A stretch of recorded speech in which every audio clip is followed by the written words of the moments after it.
Ahmedabad stadium ની અંદર match જોવા ગયા જીતી ગયું ગુજરાત. ઘરે નીકળી જાય જવાનું પેલા સુનગર. હમણાં રખડવાનું બહુ થાય થોડા સેફટી પેલા સુદામડા સ્ટોપ લઈ લીધો હાથ લઈ જવાની વરિયા સુદામડા વાળા બાકી ગાંડુ કમાણ આમતા થોડા કીધા ખનીજ માફી 5 કિલો ધૂળનો મેકઅપ ચોટાડીને આવી ગયા ભગત બદામ શેક ના સ્પોન્સર થતા ના થોડી પડાય. બપોરના 12 વાગે સુનગર પકડી દીધા મેગામો અને અહીંથી કાળા કલરની 4 પૈડા વાળા ગાડીમાં ઉપડી ગયા અમદાવાદ 4000 નો સાંડલો બાજુ બેવા વાળા ભાઈ બને ખદડા નીકળે જે ફોલો ન કરતા ખબર નહીં અમદાવાદ વાળાને કોને કહી દીધું કે મેચ જોવા આવું ટ્રાફિક જામ કરવા અમદાવાદમાં રખડ્યો પજ્યો ભેગો થઈ ગયો બે BMW સ્ટેડિયમે પકડી દીધા નાલા લે આયા ધોની કોહલી બે મેચ જોવા આયા માણા તો કેડીયું જે મુબરાણું વૈજાવી અંદર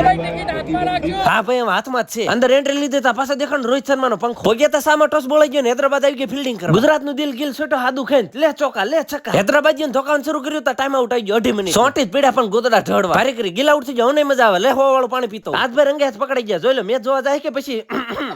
225 નો ટાર્ગેટ હું કેવું પદ્યા હૈદરાબાદ વાળાને ફી પડી જાવે ઘણા હૈદરાબાદ ના ખવરિયા મથાઈ જીતવા હાટું પણ આજ ન મેળ પડવા બાપો આજ તો મેચ જો 9000 નું ટેન્શન ન લેતા આજ હું આવ્યો ને ગુજરાત ને જીતાડીને જ જાય ફાઇનલી 38 રને ગુજરાત જીતી ગયો હું ઘર ભેગી ના થઈ જાય જરાક ફોલોનું બટન દબાઈને હોકે કરાવો એટલે આપણે ક્રિએટર નું બિરુદ લઈ લેવી.